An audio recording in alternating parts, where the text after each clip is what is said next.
site this morning at Newport. We've got another D6 with a snap track, system 1.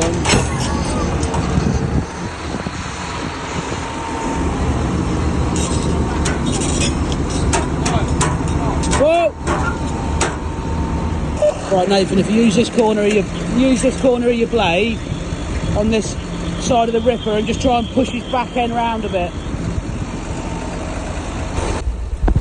So, morning, we're out at Newport. As you can see, D6 snapped a track yesterday evening. I've been out at Newport all day and I'd left. Got a phone call, I think about 5 o'clock to say the track snapped, which we knew it was. We knew the link was going on it.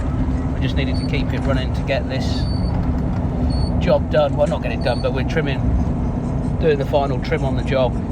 So while we had the weather, I just wanted to keep it going. And then yeah, it didn't catch us out, it snapped. As you can see, it snapped over by our friends again, where the last one snapped on the other Dozer. But it's not a problem, it was fine, nothing happened to it that evening. So we got out there the next morning with some chains and whatnot. We had the Cat 336 digger dragging the chains and the pads that were snapped to keep the machine sat on them so we didn't lose it, because yeah, we've been in a different world of trouble than if that had come off. So it sort of acted as like a sledge. Get the digger pulling the track and then the D6 end behind it, just there if you needed it. So we've got it back into the compound, ready for Tom to come out. He put a new joining link in it. Well, he had an old set of tracks in his yard, so he sent it out. He cut them up, brought them out. Brought a few joining links off Caterpillar. They do a worn link now, so it doesn't affect your bottom rollers. So that he come out, and got that all buttoned up. I think it took him about 4 hours. D6 is back at work. Like I say, we knew the tracks had it on it. It's just a matter of time, but we're that busy, we just kept it running. I was looking at putting a new set of tracks on it, but then we've started this new job down in Guildford and it's pretty much sand, so that'll kill tracks as it is. So I'm just going to run them to death now. Keep repairing them while we do this job down in Guildford, and go from there. We did have that one priced up last year for a certified Cat rebuild. Engine, transmission, final drives, torque converter, everything basically. It'll come out of Caterpillar like a brand new machine. That was 180 grand they priced that at. When you compare a new one, is up near the 400s. Don't quote me on it because I haven't had a price in a couple of years. But yeah, so I don't know. It's options we've got to look at. We either sell it, put new undercarriage on it, keep running it until it goes bang. Because he's done 14,000 hours now. I'd like to think, keep servicing it, fresh oils, keep an eye on it, get it up to near 20,000 before we start spending money. And my only other thing is, you're putting 30 odd grand into a new set of tracks on it, and it's a machine with 14,000 hours on it. So a bit of one of them, you're damned if you do, you're damned if you don't. The only reason I looked at the certified rebuild with it was because they quoted it 180 grand.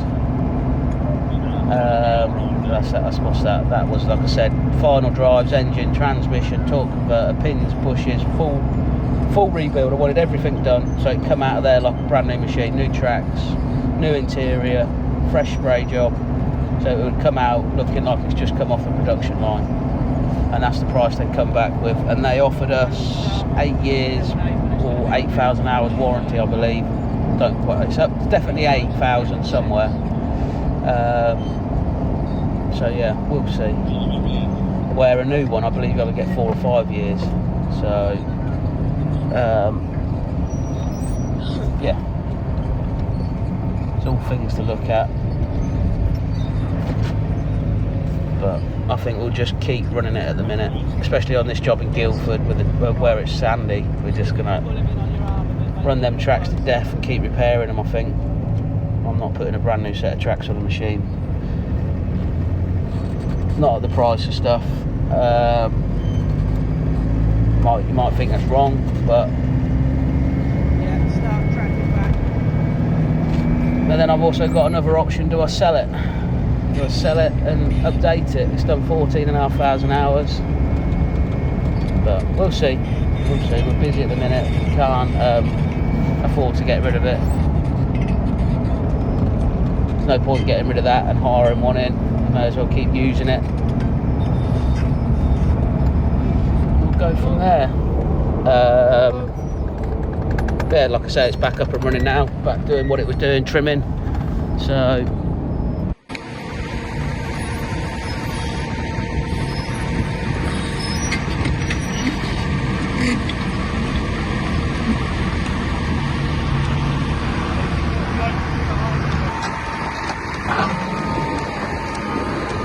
Might have to come more of an angle and just push straight rather than trying to turn.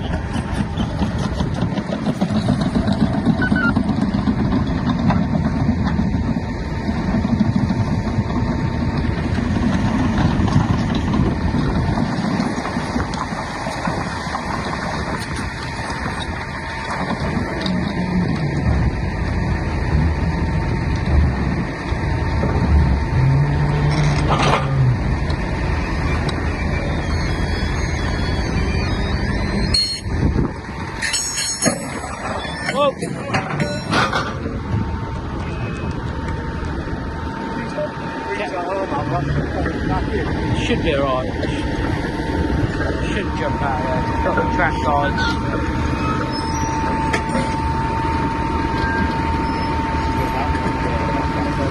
That's it. Let's try and slew that way as it's tracking. Hey, slew this way, Bill.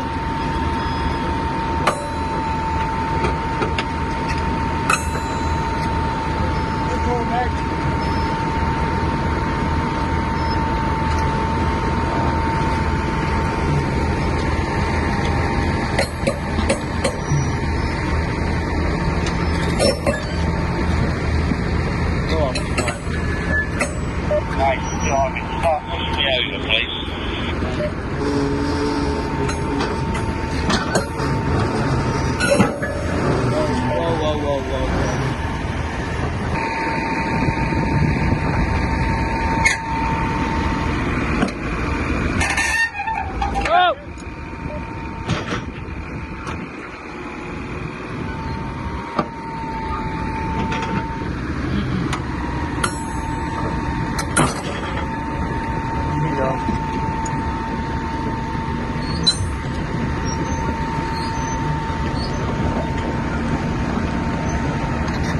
Start slewing towards this other D6, Nate, please, mate.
So Dave's just in the pond at the minute, finishing the last pond off. It's our last day here, probably at Newport. We're pretty much there, as you can see.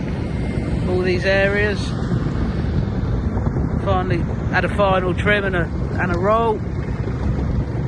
Just moving the topsoil because the client moved the pond a few metres on the design, so just getting the last of the topsoil moved so we can get that far batter in, because we've got a step there and there's a footpath at the top, so that's where we're at. This last little bit of muck in the back to get out.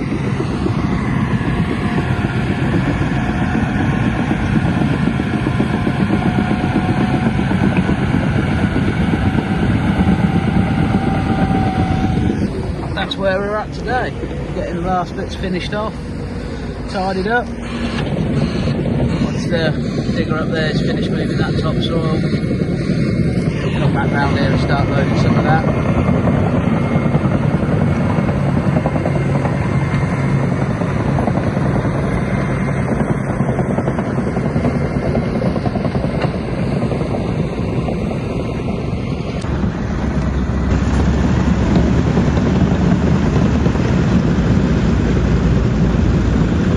Dave just finishing the pond, Nathan loading some topsoil,